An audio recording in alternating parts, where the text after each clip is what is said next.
Good afternoon, everyone. Following on the heels of the gargantuan wheat crop loss in the United States, world avocado prices doubling, reduced harvest, phenomenal prices in Europe for South African avocados, limited availability of lemons due to too much rain in California, those back-to-back cold fronts sweeping across Europe, all the measures to mitigate the losses in vain. Bosnia-Herzegovina, apples, pears, plums, strawberries covered in 3 feet of snow. Belgium hit 75 to 80% of the apple crop gone. Germany, cherries and strawberries, 10,000 hectares. Remember, hectares, 2.4 acres approximately. Italy, millions of tomato plants and a large percentage of their vineyards. This is what's still coming down across Italy. Poland, 70 to 80% of its fruits are gone, specifically cherries.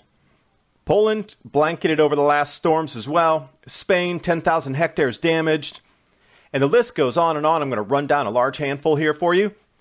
And while you're watching the video, please remember to subscribe to Adapt 2030. And thank you. We are almost at 25,000 subscribers.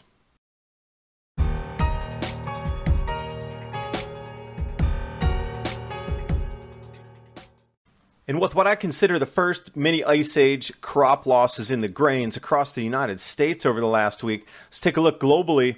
What's happening as well with out-of-season storms destroying our food crops. World avocado prices doubling after harvests are reduced.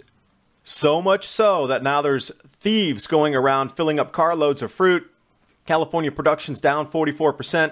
We saw the same thing in 2008 and 9 in Thailand, where people were going and harvesting fields of rice when the commodities prices got so high.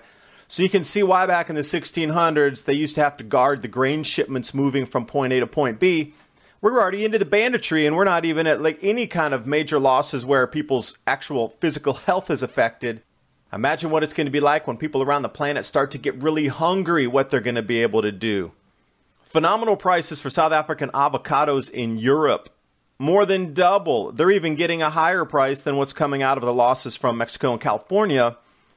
And over in California, due to all these saturating rains, limited availability of lemons on certain grade choices. Taking a look at Europe and the unseasonable lows coming down from the Arctic, it was a back-to-back. Late April, early May, the vineyards and the orchard growers all going to extreme measures to try to save whatever was already bloomed and out because of the early spring.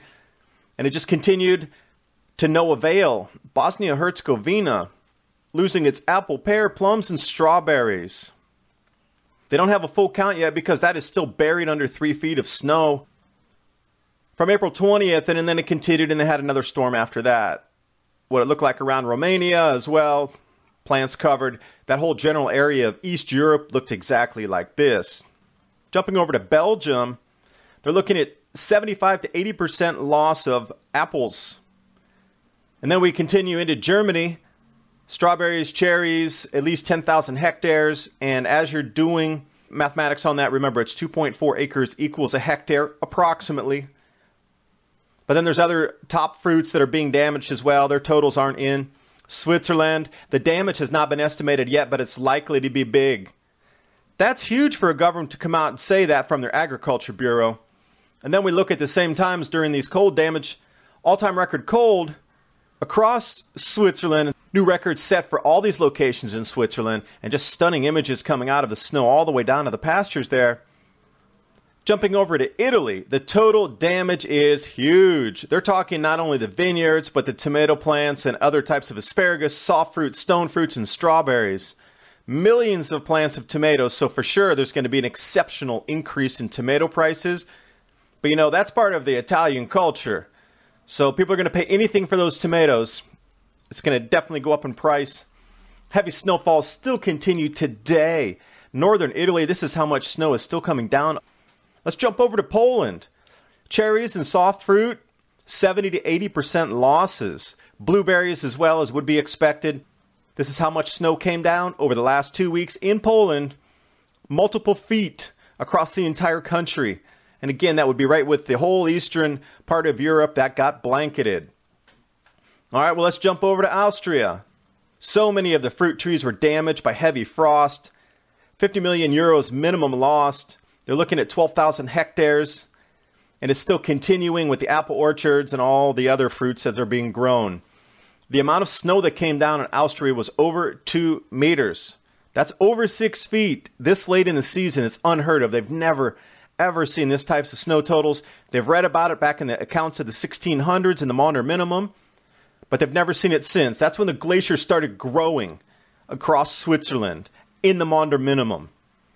Now, if you think southern Spain was impervious to any of this cold, you better think again. Spain.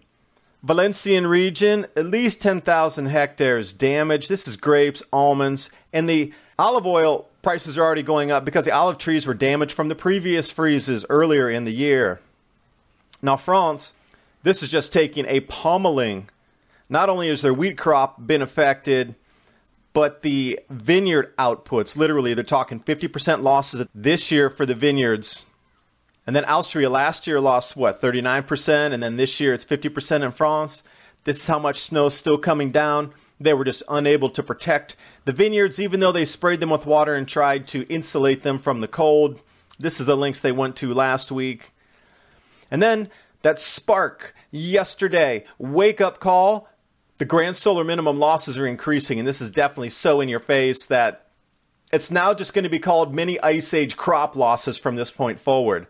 Wheat prices up 8% in 2 days due to a loss of minimum 30% of the wheat crop in the United States. Now, when I say that, I was reading the reports of that's what they're eyeballing right now, of the damage that they can see through the snow. Now, they're waiting for the snow to melt to accumulate more damage on there.